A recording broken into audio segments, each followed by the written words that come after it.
The name that made his hands tremble. Montana Territory, February 28, 1892. Matthias Crane owned 12,000 acres, but couldn't remember the last time he'd slept through the night. The fire in the stone hearth had burned down to embers. Outside, wind screamed through the pines. February cold, the kind that turned spit to ice before it hit the ground. His ranch house stood alone at the valley's throat, wood and stone stacked against the dark, like a promise no one believed anymore. He sat in his chair, staring at his hands. 52 years old. Scarred from early work, soft now from wealth. They looked like someone else's hands. 3 knocks at the door, soft, barely there. He thought it was the wind. Then again, deliberate.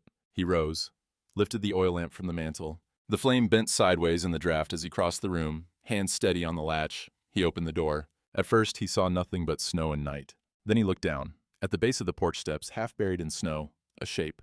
Small, motionless. A child. Crane descended the steps, lamp held high. The girl lay crumpled on her side. One arm stretched toward the door as if she'd been crawling. Her dress, once blue maybe, hung in frozen rags. Bare feet wrapped in strips of cloth, black with dirt and blood. She wasn't moving. He knelt, touched her shoulder, ice cold through the fabric. Her eyes opened, dark, too old for a child's face. "Please," she whispered, voice like paper tearing. "I walked 3 days. I'm sorry to bother you, sir." And then she coughed, wet, rattling. Blood flecked her lips. Crane's first instinct, shut the door, lock it. She was a beggar, a trick. People came to the Crane Ranch asking for charity, then robbed you blind. Or worse, brought lawyers, claims, trouble. He should walk away. But the cough came again. Her whole body shook with it. Something in his chest cracked. He set the lamp down, slid his arms beneath her, lifted. She weighed nothing, less than a sack of grain. He could feel every rib through the frozen dress, every bone in her spine, like lifting kindling. He carried her inside. The fire. He needed the fire. Crane laid her on the rug in front of the hearth, grabbed a blanket from the chair, wrapped her tight. Her skin was gray-white, lips blue, frostbite on her toes, dark patches spreading. He threw 2 logs onto the embers. Flames leapt up, hissing. The girl's eyes fluttered. She tried to speak. "Don't," Crane said, gruff. "Don't waste it." He moved to the kitchen, hands working without thought, pulled the pot of yesterday's beef broth from the stove. Still warm, poured a cup, found a spoon. When he returned, she was watching him. Those eyes, ancient eyes in a child's face. He knelt beside her. "Slow," he said. "Sip. You vomit. It won't help." She took the cup in both hands. They shook. She brought it to her lips, sipped, swallowed, closed her eyes like it was the first good thing she'd tasted in a year. Maybe it was. He let her drink half the cup, then took it back. "Wait, more in a minute." She nodded, didn't argue. The door creaked open. Old Moses stepped in, tall, weathered, white braid hanging over his shoulder. The ranch foreman, half crow, half something else. Older than Crane by 15 years, wiser by 50. Moses looked at the girl, at Crane, didn't say a word, just crossed to the stove, poured himself coffee, leaned against the wall. Witness, judge, silent as stone. Crane ignored him, focused on the girl. She was shivering now, good sign, body waking up. He grabbed another blanket, layered it on. "What's your name?" he asked, trying to sound indifferent, trying not to care. The girl looked up at him, blinked slow. "Anna," she said, voice stronger now. "Anna Lauren." The cup slipped from Crane's hands. It hit the floor. Broth splashed across the wood, dark and steaming. His hands, both of them, began to shake. Not a tremor, a violent, uncontrollable quake, like his body had been struck by lightning. He tried to stop it, clenched his fists. It got worse. Anna stared at him, confused, frightened. Old Moses straightened. His eyes went sharp. "Lauren," Moses said. Quiet, flat. Crane didn't answer, couldn't. His hands wouldn't stop. He shoved them into his pockets, turned away, walked to the window, stared out at the black night. Behind him, Moses knelt beside the girl, picked up the fallen cup, spoke soft. "You got family, child?" "No, sir." Anna's voice, small again. "My mama died 2 years back. My grandmother, she died a long time ago, before I was born." "Where you been staying?" "Nowhere. Everywhere. I worked when I could, begged when I couldn't." Moses glanced at Crane's back. Crane stood rigid, hands still buried in his pockets, shoulders tight. "Why'd you come here?" Moses asked. Anna hesitated. "My mama, before she died, she told me stories about this valley. She said our family used to live here, on land near the big ranch. She said if I was ever desperate, if I had nowhere else..." Her voice cracked. "She said maybe someone would help." Silence. The fire popped. Wind howled outside. Crane turned, slowly. His face was pale, bloodless. Anna looked at him, searching. Did I do wrong? Sir, coming here? He opened his mouth, closed it. Moses stood, crossed to Crane, spoke low so only he could hear. Matthias. Crane's jaw worked. No words came. Moses, quieter still. You can't outrun a name. Crane's hands, still shaking, came out of his pockets. He looked at them like they belonged to a stranger, a guilty man. She can stay tonight, Crane said, voice hoarse. Too cold to send her away. Moses nodded. Didn't smile, didn't judge, just nodded. Anna, from the floor, wrapped in blankets. Thank you, Mr. Crane. He flinched, like the name was a whip. Didn't look at her, couldn't. Get some sleep, he said. Then he walked to his room, shut the door. Inside, in the dark, Matthias Crane sat on the edge of his bed, stared at his hands. They wouldn't stop shaking. Crane didn't sleep. He sat in the dark, listening to the house settle, the wind, the creak of old timber. Somewhere beyond his door, the girl was breathing, alive, because he'd let her in, Anna Loren, Sarah Lauren's granddaughter. The name circled his mind like a vulture. By dawn, he was in the kitchen. Moses was already there, boiling coffee, frying salt pork. The old man worked in silence, didn't ask questions, didn't offer judgment. Crane was grateful for that. Anna woke just after sunrise. Crane heard her stir, small sounds, careful movements. When he carried a plate of food to the main room, she was sitting by the hearth, blankets pulled tight around her shoulders. She looked better, color in her cheeks, eyes clearer. He set the plate on the floor beside her, pork, biscuit, fried potato. Eat slow, he said. She nodded, picked up the biscuit with both hands, took a small bite, chewed carefully, like she was relearning how. Crane turned to leave. Mr. Crane? He stopped, didn't turn around. Thank you, she said. He grunted, walked away. The days that followed fell into a rhythm. Crane brought her food 3 times a day. Small portions, her stomach couldn't handle more. Moses boiled willow bark tea for the frostbite, wrapped her feet in clean cloth. Crane gave her an old shirt of his, tied with rope at the waist. It hung on her like a tent. She didn't ask to leave, didn't ask for anything, just sat by the fire, watching the flames. On the 3rd day, she spoke. You live here alone? Crane was at the table, reviewing ledgers, numbers, land parcels, money, things that used to matter. That's my business, he said. Not unkind, just closed. Anna nodded, quiet for a moment. Then, my grandmother lived alone too, after my grandfather died. She said some people live alone because the world's too loud. Pause. Others because they're afraid of what they'd say if someone listened. Crane's pen stopped moving. He didn't look up, but his hand, steady on the paper, went still. Behind him, Moses, mending tack by the stove, glanced up, something like approval in his eyes. Crane said nothing. Anna went back to watching the fire. That night, she asked about the lamp. Crane had set it on the mantel after bringing her inside. The old oil lamp, brass base tarnished, glass chimney smoked with age. It had been in the house when he bought the property, 20 years ago. He'd never thought about it. Anna stood, blanket around her shoulders, and walked to the mantel, lifted the lamp carefully, turned it in her hands. My grandmother had one like this, she said. Soft, remembering. She kept it burning every night, said it was like keeping a promise alive. Crane, sitting in his chair, looked up. What promise? That someone would come home. Anna set the lamp back down, touched the glass. No one ever did. Silence. The fire crackled. Wind pressed against the windows. Moses from his corner. That lamp's older than this house. Anna turned. Was it hers? Moses looked at Crane. Crane's jaw tightened. I don't know, maybe. Anna didn't push. Just nodded, went back to the fire. But something had shifted. A door opened, just a crack. On the 4th day, she laughed. It was an accident. Moses had brought in firewood, and Anna, trying to help, grabbed a log too big for her thin arms. It slipped. She yelped, jumped back. Moses caught it before it hit her foot. Easy, girl, he said. Start small. She looked at the massive log, then at her stick-thin arms, then at Moses's weathered face, and laughed.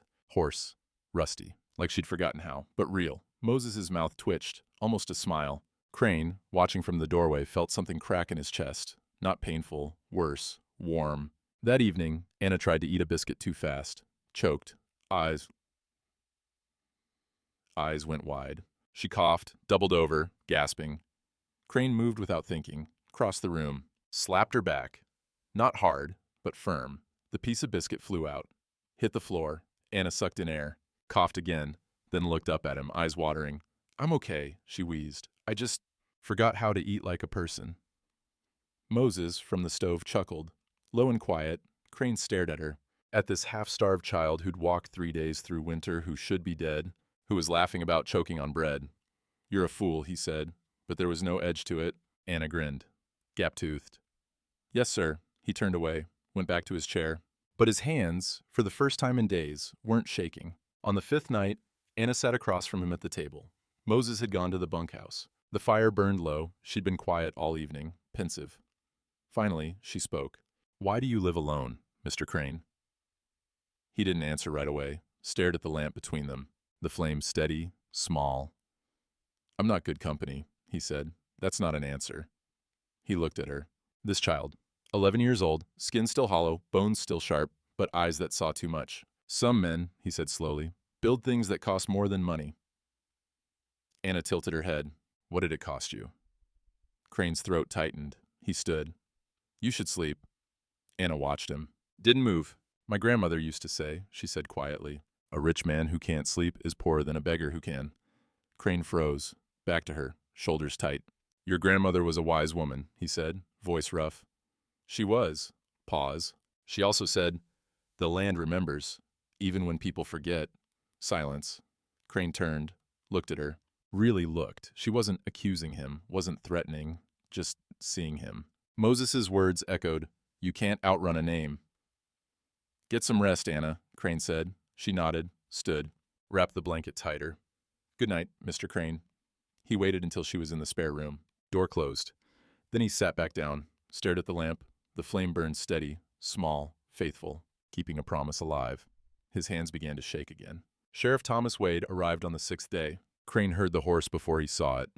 Hoofbeats crunching through frozen snow, slow and deliberate. He was at the barn, mucking stalls. Moses was splitting wood by the house. Anna was inside, reading by the fire. Crane had given her his mother's old Bible, the only book in the house. She'd been sounding out the words, lips moving silently. Crane set down the pitchfork, walked to the barn door. Wade sat tall in the saddle, 45, weathered face, gray mustache, eyes that calculated before they judged. He wore a star on his coat, a colt on his hip, the law, such as it was. "Crane," Wade said, nodded. "Sheriff." Crane didn't move, didn't invite him down. Wade shifted in the saddle, leather creaked. "Heard you took in a stray." "She's just a girl, starving. I'm helping." Wade's eyes drifted to the house. Through the window, Anna's silhouette visible by the fire. "Lauren, I'm told." Wade's voice was flat, conversational. "That name means something to you." Crane's jaw tightened. "Should it?"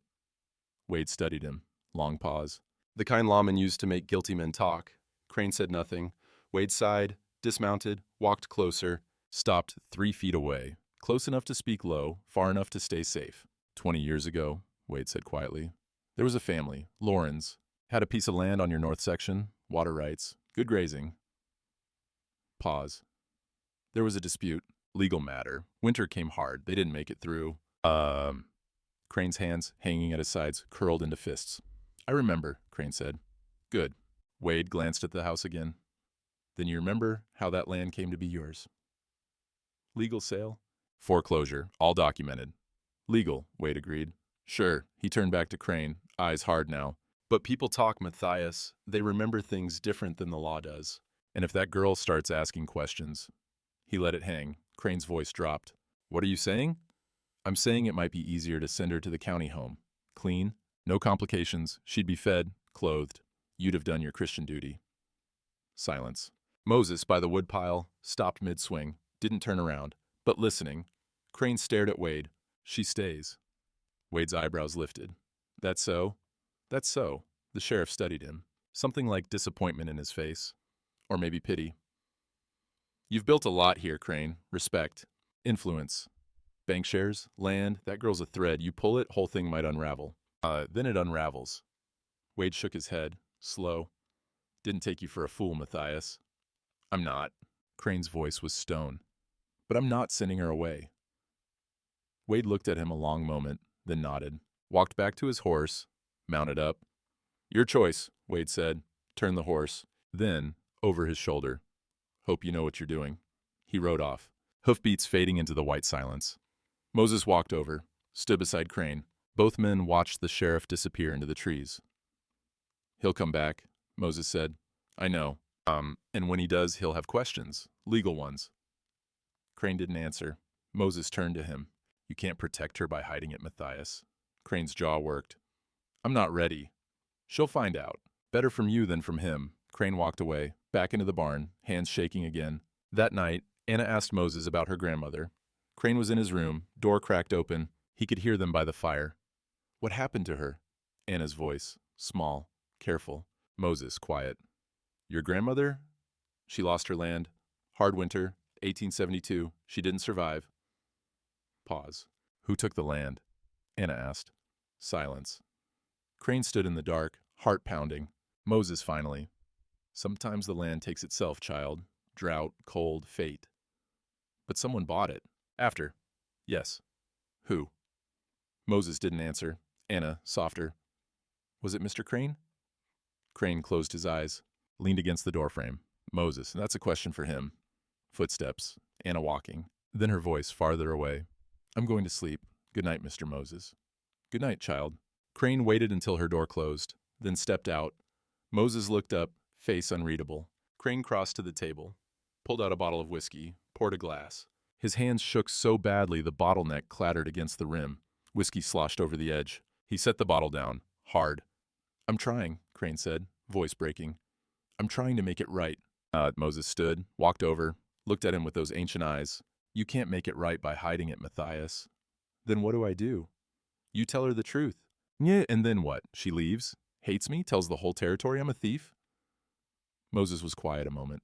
Then, maybe. Or maybe she sees a man trying to do what's right, even though it's 20 years late. Crane drank the whiskey. It burned. Didn't help. I don't know if I can, he said. Moses put a hand on his shoulder, heavy, solid. The land remembers, Matthias. Even if you forget. He left. Door closing softly behind him. Crane stood alone, staring at his shaking hands. The next morning, Anna went to the barn. Crane was in the house. Didn't see her slip out. She was curious. Exploring. 11 years old, starting to feel strong again. The world was bigger than the fireplace now.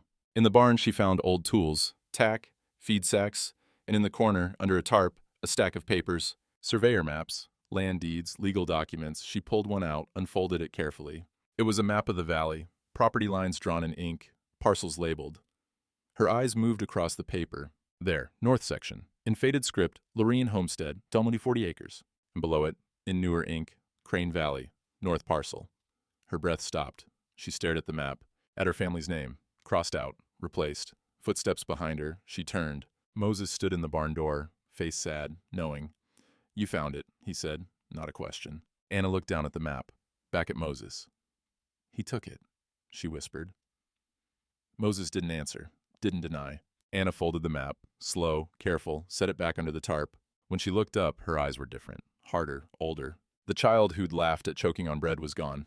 In her place, a girl who knew what it meant to be robbed. She walked past Moses, out of the barn, back to the house. She didn't say a word to Crane, didn't ask, just sat by the fire, staring at the flames. But something had changed. The warmth was gone. Anna didn't speak to him for 2 days. She ate the food he brought, slept in the spare room.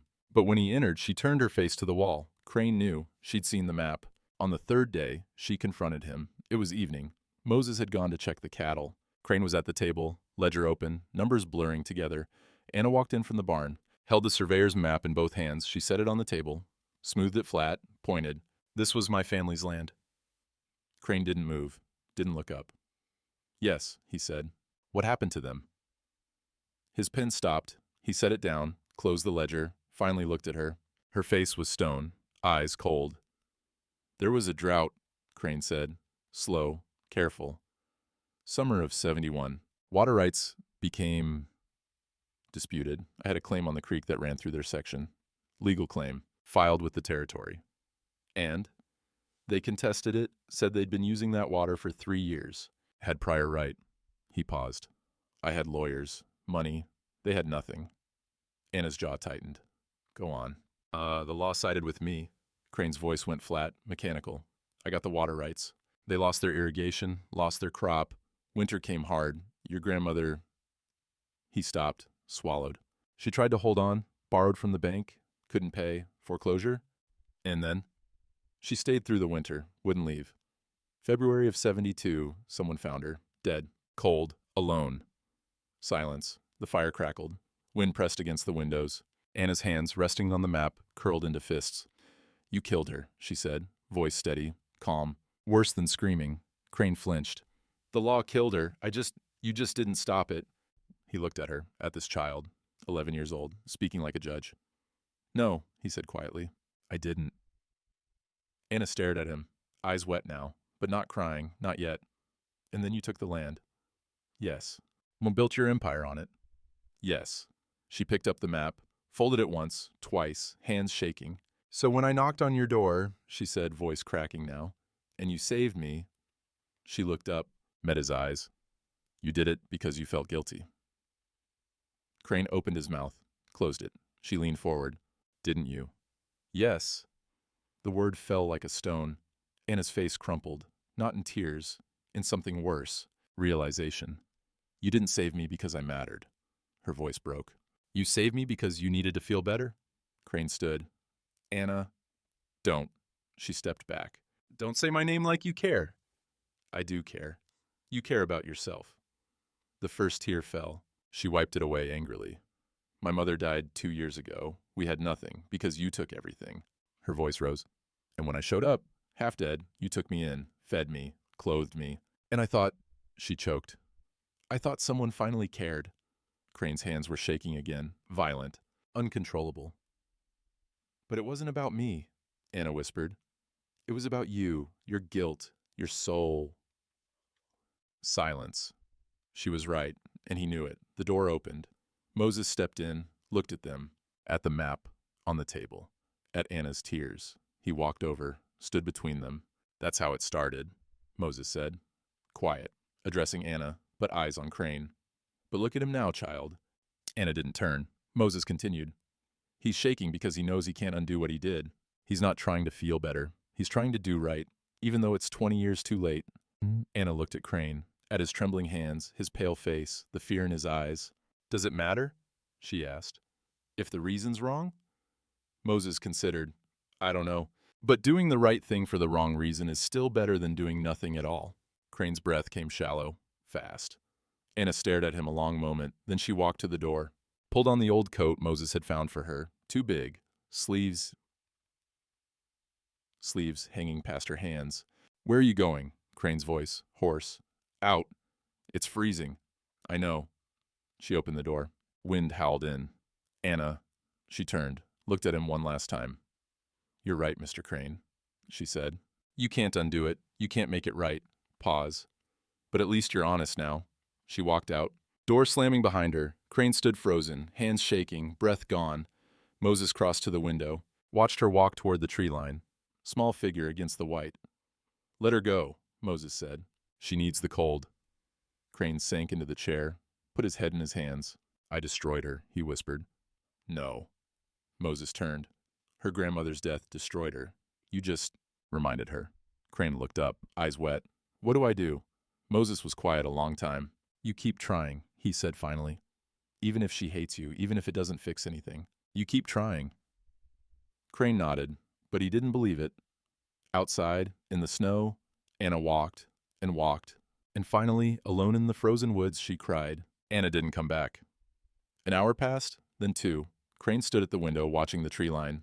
Nothing, just white and black and wind. Moses came in from the barn, looked at Crane, at the empty room. How long? Moses asked. 2 hours. Moses walked to the window, stood beside him. The sun was setting. What little of it had been visible through the clouds. Temperature dropping fast. Storm's coming, Moses said. As if in answer, the wind picked up, howling now. Snow began to fall, thick, heavy, blinding. Crane's chest tightened. We have to find her. Moses was already moving. Grabbed coats, lanterns, rope. They rode out into the white. The storm hit like a fist. Within minutes, Crane couldn't see 10 feet in front of him. Snow horizontal, driven by wind that cut through wool and leather like knives. The horse beneath him fought every step. Anna, he shouted, voice swallowed by the storm. Moses rode beside him, lantern held high, yellow light barely penetrating the white. They followed her tracks, small boot prints already filling with fresh snow, heading north, toward the old Lauren homestead, of course. She was going home. The tracks led into the trees, dense pine. Darker here. The wind a constant roar. Crane's hands were numb, face frozen, but he kept riding. Anna! Nothing. They reached a clearing, a frozen creek cutting through, ice thick but cracked in places, black water visible beneath. Moses dismounted, held the lantern low. There, on the far bank, a shape. Small, dark against the snow. Crane was off his horse before he thought. Running, slipping on ice. Moses behind him. Anna lay on her side, curled tight, eyes closed, lips blue. Snow already covering her. Crane dropped to his knees, pulled her into his arms. Anna, Anna, wake up. No response. He pressed his ear to her chest. Heartbeat, faint, slow. She's alive, he said, voice breaking. She's alive. Moses pulled off his coat, wrapped it around her. We have to move, now. Crane stood, lifted her. She weighed nothing, a ghost in his arms. He carried her through the storm. Didn't feel the cold anymore. Didn't feel anything except her shallow breath against his chest. Don't die. Please don't die. By the time they reached the house, Crane was weeping. She didn't wake. Crane laid her in front of the fire. Moses stripped off her wet clothes, wrapped her in every blanket in the house, built the fire until it roared. Her skin was gray, fingers black with frostbite, breathing shallow. Barely there, Crane sat beside her, took her hand, rubbed it, trying to force warmth back in. Come on, he whispered. Come on, girl. Moses boiled willow bark tea, forced drops between her lips. She didn't swallow. The night stretched, endless. Crane didn't leave her side, didn't sleep, just sat there, oil lamp burning on the table, staring at her pale face. And he talked to her. I don't deserve forgiveness, he said, voice hoarse. I know that. I've known it for 20 years. Pause. But I need you to live. Not for me, for your grandmother, for your mother. His voice cracked. They deserve better? You deserve better? She didn't move. He pressed his forehead to her hand. I destroyed your family. I know. I can't fix it. I can't bring them back. But I can. He stopped, breathed. I can make sure you have a future. That's all I can give you, a future. Outside, the storm raged. Inside, the lamp flickered. Crane closed his eyes and prayed for the first time in 30 years. Morning came. The storm passed. Anna's fever broke at dawn. Color returned to her cheeks. Breathing steadied, but she didn't wake. Moses checked her vitals, nodded. She'll make it. Body's fighting. Give her time. Crane nodded, didn't move from her side. Hours passed. The sun rose. Weak winter light through frozen windows. Then midday, hoofbeats. Moses looked out, face hard. Wade. Crane stood, slow, stiff from sitting. The sheriff dismounted, knocked, didn't wait for an answer. Walked in. He looked at Anna on the floor, at Crane, at the exhaustion on his face. Heard there was a storm, Wade said. She got caught in it. Wade nodded, looked around, at the map still on the table, at the lamp, at Crane's hollowed-out eyes. Matthias, Wade said, sat down uninvited. Let me be plain, Crane said nothing. Word's gotten around, Wade continued, about the girl, about who she is. People are asking questions why you're harboring the Loren girl. Some are saying you owe her, others are saying she's a threat. She's 11 years old. She's proof. Wade leaned forward. If she talks, and she will, eventually, your reputation is finished. The bank, the investors, the land deals, they'll all pull out. Pause. You'll lose everything. Crane stared at him. Then I'll lose everything. Wade's jaw tightened. Don't be a fool. The law protects men like you, Matthias, but only if you let it. The law? Crane's voice went cold. The law sided with me 20 years ago, let a woman die, gave me her land. And now the law wants me to throw her granddaughter away to protect that same theft. Wade didn't flinch. That's how the world works. Then the world's wrong. Silence. Wade stood, walked to the window, looked out at the frozen valley. I'm trying to help you, he said, quieter now. Send her to the county home. I'll make sure she's fed, clothed, educated, clean conscience. No risk.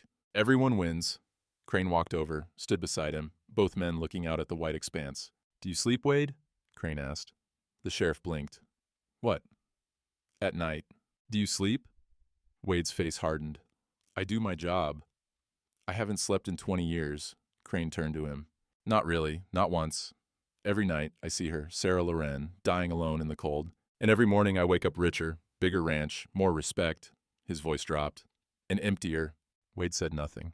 If I send Anna away, Crane continued, I'll survive, keep my empire, die wealthy and alone, and never sleep again. Or, Wade said, you keep her, lose everything, and die poor and alone. Crane smiled, bitter, broken. At least I'll be able to close my eyes. Wade stared at him, then shook his head. You're a fool, Matthias. I know. Wade walked to the door, stopped, hand on the latch. When it all falls apart, he said, don't come to me for help. I won't.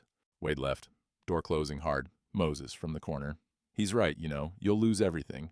Crane nodded, walked back to Anna, sat down beside her. I know, he said, but if I don't, I'm not a man. I'm just a pile of money on stolen land.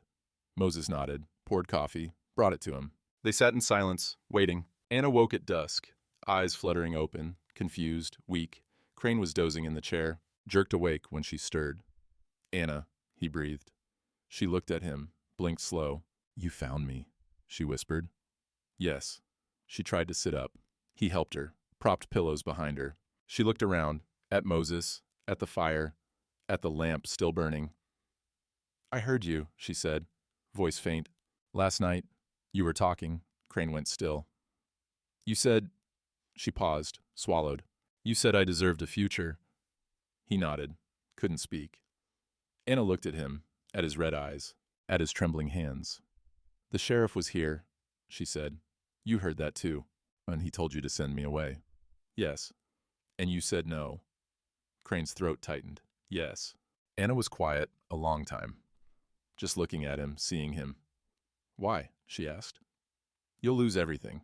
Crane reached out, took her hand, carefully, like it might break. Because, he said, you matter more than everything. Anna's eyes filled, but she didn't cry, just nodded. And for the first time since she'd found the map, she didn't pull her hand away. The morning after Anna woke was the stillest Crane had ever known. The storm had passed. The sky, pale, clean. Clean, infinite. Snow lay thick and undisturbed, no wind, no sound, except the slow drip of ice melting from the eaves. Anna sat by the fire, wrapped in blankets. She didn't speak, just watched the flames, hands curled around a cup of Moses's willow bark tea. Crane sat at the table, Moses by the stove, mending harness leather. No one spoke. The silence wasn't empty. It was full, heavy, sacred, like the world was holding its breath. Around midday, Anna stood, slow, careful, her legs still weak. She crossed to the mantel, stood before it a long moment, then reached up, took down the old Bible, Crane's mother's Bible. Leather cracked, pages yellowed, spine broken from years of being carried and never read. Anna brought it back to the fire, sat down, opened it. The pages crackled. She turned them carefully, looking for something, found it, began to read, voice quiet, steady. Create in me a clean heart, O God, Crane's hands stilled on the ledger, and renew a right spirit within me. The words hung in the air, soft, undeniable. Anna looked up, at Crane, not accusing, not forgiving, just seeing. Then she closed the Bible, set it on the floor beside her, went back to watching the fire. Crane closed his eyes. A single tear ran down his weathered face. He didn't wipe it away. Moses broke the silence an hour later, his voice low, careful. My people say, he began, still working the leather, not looking up, the earth does not forget. Pause. But the earth also forgives. He pulled the strap tight, tested it. If you give back what you took, Crane opened his eyes. How do I give back 20 years? Moses looked at him then, steady, knowing. You give her the future you stole from her grandmother. Crane stared at him, the words settling into his bones.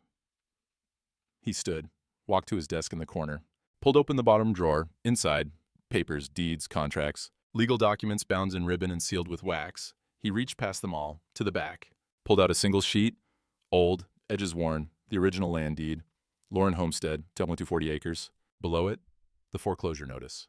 The transfer of ownership, his signature, the county clerk's seal, legal, binding, irreversible. He stared at it. This piece of paper, this lie, made truth by law. His empire had started here, on this woman's grave. Anna watched him from the fire. Didn't ask what he was holding. Moses watched too, silent. Crane stood there a long time. The deed in his hands, then he set it on the desk, carefully, like it might shatter. Walked back to the window, looked out at the frozen valley. At the north section, white and perfect and stolen. No one spoke for the rest of the afternoon. Anna dozed by the fire. Moses cooked stew, venison, potatoes, onions. The smell filled the house, warm, human. Crane sat in his chair, didn't move, just sat, thinking, remembering. Sarah Lauren. He'd never spoken to her, not once. Had only seen her from a distance. Small woman, dark hair, determined face, standing in front of her cabin the day the sheriff came to evict her. She hadn't cried, hadn't begged, just looked at Crane, standing behind the sheriff, behind the law, and said, you'll answer for this? Maybe not to me, but to someone. Then she turned, walked into the cabin, closed the door, and stayed. All winter, alone, until she wasn't alive anymore. Crane had bought the land at auction 6 months later. Cheap. No one else wanted it. Cursed, they said. He'd built his empire on cursed ground. And now the curse had knocked on his door, in the form of a starving child. Evening came. Purple light through the windows. Moses lit the oil lamp, set it on the table between them. The flame burned steady, small, faithful. Anna, still by the fire, looked at it. At Crane. My grandmother used to say. She spoke for the first time in hours, voice soft as snow. A lamp that's kept burning is a promise that someone will come home. Crane looked at the lamp, at the flame. Moses, quiet. Someone did. Anna nodded, pulled the blanket tighter, silence again. But different now, softer. The lamp flickered once, steadied. Outside, the first stars appeared, cold and distant and true. That night, Crane couldn't sleep. He lay in his bed, door open, listening to the house breathe. Anna's quiet breathing from the spare room. Moses' snoring from the bunkhouse. The fire settling in the hearth, and beneath it all, the sound of his own heartbeat, steady, strong, guilty. He rose, walked to the main room in bare feet, the floor cold. The lamp was still burning. Moses always left it lit, old habit, light in the darkness. Crane sat at the table, stared at the flame, thought about Sarah Lauren, about Anna, about 20 years of sleep he'd never have back, about what it meant to be a man. He reached out, touched the lamp's base, still warm, a promise that someone will come home. He closed his eyes, made a decision. When he opened them again, his hands, for the first time in a week, weren't shaking. Morning light came slow, gold and soft. Anna woke, walked to the main room. Crane was already there. Dressed, standing by the window, on the table. The deed, face up, waiting. She saw it, stopped. Moses entered from outside. Saw it too, nodded once. Crane turned, looked at Anna. Sit down, he said, voice steady, certain. We need to talk. Anna crossed the room, sat, the lamp between them, still burning. Outside, snow began to fall again, soft, gentle, the world holding its breath. Crane sat across from Anna, the deed between them, old paper, brown ink, legal lies. Moses stood by the stove, arms crossed, watching. The lamp burned. Crane spoke. 20 years ago, he said, I took something that wasn't mine. The law said I could. Lawyers, contracts, everything proper. He paused. But proper isn't the same as right. Anna said nothing, just listened. Your grandmother died because of me. Not directly. I didn't touch her, didn't force her out. His voice cracked. But I could have stopped it. Could have shared the water. Could have waited one more season. He looked down at his hands. I didn't. I wanted the land, and I took it.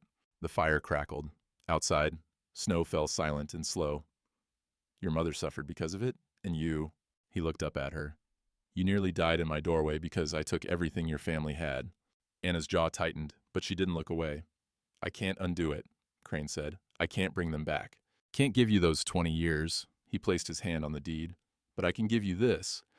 He turned the paper around, slid it across the table. Anna looked down. Lauren Homestead, 1,240 acres. Water rights, timber, grazing land. Her breath caught. This is the deed to the north parcel, Crane said. Your grandmother's land. My lawyers took it in 1872, legally. He met her eyes. But not justly. Anna stared at the paper, at her family's name. I'm signing it back to you, Crane said. Anna Loren, rightful heir. She looked up. I don't understand. Moses spoke from the corner. He's giving you the land, child. Your land. Anna's eyes went wide. She looked at Crane, at the deed. Back at Crane. But, she shook her head. You'll lose everything. Yes. The bank will ask questions. Investors will. Let them. Anna's voice rose. They'll say you're weak, senile. They'll pull their money. You'll lose the ranch, everything you built. I already lost it. Crane's voice was steady now, certain. 20 years ago, I just didn't know it yet. Silence. Anna's hands trembled. She pulled them into her lap. Why? She whispered. Why would you do this? Crane looked at her. This child, 11 years old, hollow-cheeked, ancient eyes, Sarah Lauren's granddaughter. Because you matter more than everything, he said. Anna's breath shuddered. Tears welled, but she didn't let them fall. Mr. Crane? Her voice broke. This won't make it right. It won't bring them back. I know. It won't fix what you did. I know. Then why? Crane leaned forward. Because it's the truth. In writing, legal and binding. He touched the deed. This land was never mine. It was always yours. A tear slipped down Anna's cheek. She wiped it away quickly. Moses walked over, stood beside Crane, placed a hand on his shoulder. "Takes more courage to let go than to hold on," Moses said. Crane pulled out a pen, ink bottle, opened the deed to the transfer page. His hand hovered over the paper. For 20 years, his hands had shaken, every day, every night, trembling with guilt he couldn't name, couldn't face, couldn't escape. But now, as he brought the pen to paper, they were steady. He signed. Matthias Crane, clear, deliberate, dated it. February 14th, 1892, set the pen down, looked at Anna. "It's yours," he said, legal. Recorded, no one can take it from you again. Anna stared at the deed, at his signature, at her name written above it in faded ink. Anna Loren, rightful heir. She reached out, touched the paper, fingers trembling. "My grandmother," her voice barely a whisper. She used to say, "A man who owns his sin is richer than a king who denies it." Crane's eyes closed, breath shaking. Anna looked up at him, eyes wet, red, but clear. "I don't forgive you, Mr. Crane." His chest tightened. He nodded. "I understand." "But," she paused, took a breath. "I see you." The words hung in the air. "I see you." Not forgiveness, but something else, something harder, more true. "Witness." Moses's hand tightened on Crane's shoulder, nodded once. Silent approval. Crane opened his eyes, looked at Anna. This girl who'd walked 3 days through winter to knock on the door of the man who'd destroyed her family, who'd seen him at his worst, and his best, who'd named his guilt and his redemption. "Thank you," he said, voice breaking, "for seeing me." Anna nodded, folded the deed carefully, held it to her chest. Then Crane stood, walked to the mantel, lifted the oil lamp. The flame flickered, steadied. He brought it to the table, set it in front of Anna.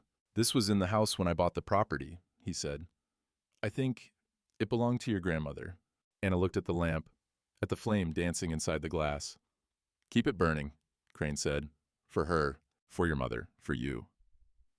Anna reached out, took the lamp in both hands, the light reflected in her eyes. Sarah Lauren's eyes. She looked up at Crane, at this man who'd taken everything, who'd given it back. "I will," she said. Moses stepped forward. "I'll take you to the county seat tomorrow. File the deed officially, then to the church family I know. Good people, they'll help you rebuild." Anna nodded. "The cabin, is it still standing?" "It is," Moses said. "Needs work, but the bones are good." Anna looked at the deed, at the lamp, at Crane. "I'm going home," she said, soft, wondering. "I'm actually going home." Crane smiled, for the second time in 20 years. "Yes," he said, "you are." That evening, Anna packed. Crane gave her clothes, money, not much, but honest. Moses prepared the wagon, checked the harness, loaded supplies. Anna came to Crane before she left, stood in front of him, the lamp in her hands. "Will you be okay?" she asked. Crane looked at her, at this child who'd saved him without trying. "I don't know," he said, "but for the first time in a long time, I'm not afraid to find out."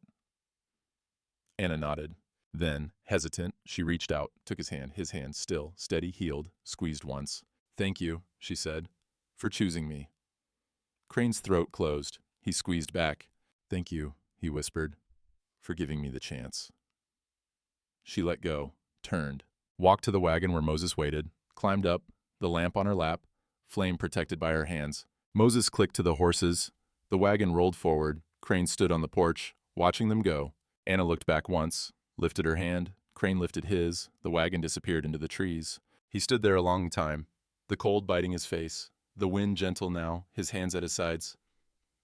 Still, quiet, free. Behind him, the house was empty. But for the first time in 20 years, Matthias Crane felt full. 3 months later, early June 1892, the territory clerk had asked questions. "You're transferring 1,200 acres to a child? A Lauren?" He'd looked at Crane over his spectacles. Suspicious, calculating. "I am." "For what consideration?" "Justice." The clerk had stared at him, then shrugged, stamped the deed, recorded it in the county ledger. Legal, binding, irreversible. Within a week, word spread. The bank president came first. Sat in Crane's office, smaller now, lease on the back section expired and not renewed, and spoke carefully.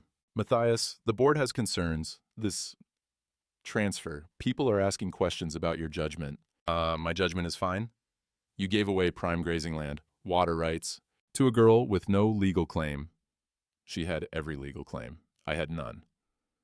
The banker's mouth thinned. The investors are nervous? They're talking about calling in loans?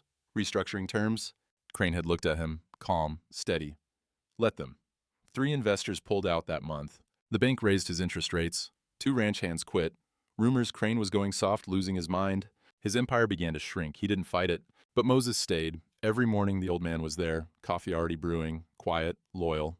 They worked the land together now, just the 2 of them, and a handful of hands who didn't care about gossip. Smaller operation, fewer cattle, less money, but honest work. One evening, Moses found Crane asleep in his chair. Middle of the afternoon, mouth open, snoring softly. Moses smiled, threw a blanket over him, let him sleep. When Crane woke, 2 hours later, he blinked, confused. What happened? You slept, Moses said, pouring coffee. Crane stared at him. I did. First time? Crane thought. First time in 20 years I didn't dream about her. Moses nodded, handed him the cup. The land forgives faster than people do. Summer came slow and green. The ranch ran lean but stable. Crane sold the southern parcels to cover debts, kept the core, 3,000 acres. Enough to live on, enough to work. The house felt different, emptier, but clean. He opened windows, let light in, swept floors he hadn't swept in years, started cooking his own meals, simple things, beans, bread, coffee.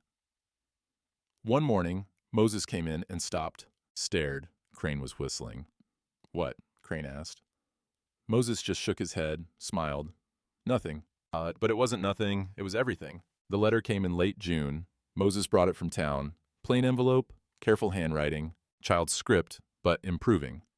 Crane opened it with hands that didn't shake. Dear Mr. Crane, I am learning to read better. The church family is very kind. Mrs. Henderson teaches me every day. I can write full sentences now without mistakes. She checks. I visited the land. Our land. The cabin is still standing. Roof needs work, but Mr. Henderson says it's fixable. The creek runs clear. I saw a deer drinking there. I lit the lamp in the window. It burned all night. I thought of you. I thought of my grandmother. I thought about what you said. That proper isn't the same as right. I don't know if God forgives people like you, but I think the land does. The creek runs clear. The grass is growing. It's like the land was waiting for truth. Moses said you're doing okay. I'm glad. Thank you for giving me a home. Anna Loren. Crane read it 3 times, then folded it carefully, put it in his shirt pocket, over his heart. Moses watching. You going to write back? Crane shook his head. She doesn't need words from me. She needs peace. Moses nodded. What about you? You need peace? Crane looked out the window, at the valley, smaller now, but his. I think, he said slowly, I'm finding it. 2 weeks later, Crane rode north, to the old Loren homestead. He hadn't been there since the auction, since the day he'd bought cursed ground. The cabin stood at the edge of the trees, small, weathered, but standing. Someone had been working. New shingles on part of the roof, window frame repaired, wood stacked by the door, and in the window, the lamp, burning bright in the afternoon sun, unnecessary, but faithful. A promise that someone will come home. Crane dismounted, stood there a long time, just looking. The land was green, alive. The creek sang over stones. Birds called from the pines. It wasn't cursed. It never had been. Only he was. And now, maybe, he wasn't anymore. He knelt in the dirt, pulled a young pine seedling from his saddlebag, something he'd carried all this way without knowing why, dug a hole with his hands, planted it beside the cabin, patted the soil firm, poured water from his canteen. For Sarah, he said, voice steady. For Anna, for the daughter I never had. The tree stood, small, green, alive. He stayed kneeling a moment, head bowed, not praying, just being. When he stood, his knees creaked, his back ached. He was 52 years old and felt every year. But his hands were still, his heart was quiet. He mounted his horse, rode back toward his ranch. Behind him, the lamp burned in the window. Ahead, the sun lowered golden through the pines. Somewhere, a child was learning to read, building a home, living a future she'd almost never had. And somewhere, a man was learning to sleep, to work, to be human again. The land remembered. But the land also forgave. That night, Crane sat on his porch, Moses beside him, both men with coffee, watching stars appear in the purple sky. You think she'll ever forgive you? Moses asked. Crane considered. I don't know. Does it matter? Crane smiled, small, real. I forgive myself. That's more than I thought I'd get. Moses nodded, sipped his coffee. In the distance, miles north, through the trees, smoke rose from the Loren cabin, a light in the window, small but steady. She's home? Moses said. Yes, Crane said. She is. They sat in silence, the kind of silence that's full. The stars came out, cold, bright, true, and for the first time in 20 years, Matthias Crane felt rich. Late September 1892. The territory had passed judgment. At church, the few times Crane attended, men he'd done business with for 20 years turned their backs. Conversation stopped when he approached. Women whispered behind gloved hands. Gone soft. Lost his mind. Gave away a fortune to a beggar girl. The new banker, young, ambitious, smiled with his teeth and spoke of restructuring opportunities. Translation, we don't trust you anymore. Crane's credit was gone, his reputation hollowed out. Men who'd called him friend now called him fool. He didn't argue. At the general store, Mrs. Patterson, who'd always been cordial, turned cold, rang up his supplies without a word, took his money like it was dirty. But as he was leaving, her husband, old Thomas Patterson, who'd lost a son in the war, caught his arm. Crane. Crane turned. Thomas looked at him, weathered face, knowing eyes. That thing you did. With the Lauren girl. He paused. That took sand. Crane blinked. Most people think I'm a fool. Most people are. Thomas squeezed his arm. But not you. Not anymore. He let go. Walked away. Crane stood there, throat tight. One man, one moment, one acknowledgement. It was enough. The ranch hands, those who stayed, worked differently now. Before, they'd obeyed out of fear or greed. Crane paid well, demanded results. Now, with less money, fewer cattle, smaller stakes, they worked beside him. One afternoon, fixing fence in the north pasture, young Billy Hendricks, 19, all muscle and no sense, spoke up. Mr. Crane, can I ask you something? Crane hammered a post. Go ahead. Why'd you do it? Give away that land? Crane stopped, wiped sweat, looked at the kid. Because I stole it. Billy frowned. But it was legal. My pa said so. Legal isn't the same as right. And Billy chewed on that. Then, so you gave it back because it was right? Yes. And even though it cost you everything? Crane smiled. Tired. True. Especially because it cost me everything. Billy nodded slowly, went back to work. But half an hour later, he said, I respect that, Mr. Crane. Crane looked up at this kid. Barely old enough to shave. Speaking truth. Thank you, Billy. Yes, sir. They worked until sunset, side by side, equal. In October, Moses brought news from town. Anna's rebuilding the cabin. Hendersons are helping. Community pitched in. That's good. Moses grinned. Rare. She's raising chickens. Crane laughed. Actual laughter. Chickens? 10 of them. Mrs. Henderson says she talks to them. Calls them by name. Crane shook his head. Smiled. She would. Moses sat down. Poured himself coffee. She's going to make it, Matthias. That girl's tougher than a pine knot. Crane nodded, stared into his own cup. You did good, Moses said. Crane looked up. I did terrible, then tried to do less terrible. Same thing, in the end. Is it? Moses considered. You gave her a future. That's more than most men give anyone. Crane was quiet. Then, I sleep now. Every night. I know. I can hear you snoring through the wall. Crane snorted. Sorry. Don't be. It's the best sound I've heard in 20 years. November came cold and clean. Crane rode into town for supplies. Shorter list now, simpler needs. As he tied his horse outside the store, Sheriff Wade approached. Crane tensed, waited. Wade stopped. Looked at him, long silence. Then, you were right. Crane blinked. About what? The law protects the wrong people sometimes. Wade's jaw worked. I've been thinking about that, since you chose that girl over your empire. Crane said nothing. Wade looked away. I've been a lawman 30 years, done things by the book, kept order, protected property. Pause. But watching you lose everything to do one right thing? He trailed off. Changed your mind about something? Crane asked. Maybe. Wade met his eyes. Or reminded me why I put on this badge in the first place. He tipped his hat, walked away. Crane stood there, stunned. One rich man's downfall, one child saved, one sheriff questioning everything. Ripples in water, spreading. That night, sitting on his porch with Moses, Crane spoke. I'm not rich anymore. No. My reputation's gone. Yes. Most people think I'm a fool. Most people are fools. Moses sipped coffee. So their opinion doesn't mean much. Crane smiled, looked out at the valley. His valley, smaller, humbler, true. I lost everything, he said. No. Moses set down his cup, looked at him. You lost everything fake and found something real. Crane's throat tightened. Moses stood, stretched. I'm turning in. Don't stay up too late. I won't. Moses paused at the door. Matthias? Yes? You did good. The door closed. Crane sat alone, stars overhead, cold air, quiet land. He thought about Anna, reading by lamplight, chickens pecking in her yard, building a life on honest ground. He thought about Billy, Thomas Patterson, even Wade, seeds planted in hard soil. He thought about Moses, loyal, true, friend. And he thought about himself, broken, rebuilt, poor and rich at the same time. The wind blew gentle, the stars wheeled slow. Somewhere in the dark a coyote called. Crane closed his eyes, breathed deep, and smiled. First snow. December 1892. Winter returned, not cruel this time, gentle. The kind that blankets rather than buries. Crane stood on his porch at dawn, coffee steaming in his hands, watching white fall soft through gray light. The ranch was quiet, small, his. Moses emerged from the bunkhouse, walked over, stood beside him. Two old men watching the world turn white. You going to town today? Moses asked. No need. Christmas is coming. Might want supplies. Crane shook his head. Got everything I need. Moses smiled, sipped his own coffee. They stood in silence, breath visible, peaceful. In the distance, miles north through the trees, a thin column of smoke rose, steady, faithful. She's up early, Moses said. Always was. Think she's warm enough? Henderson's made sure of it. Good people. Moses nodded. Good people usually are.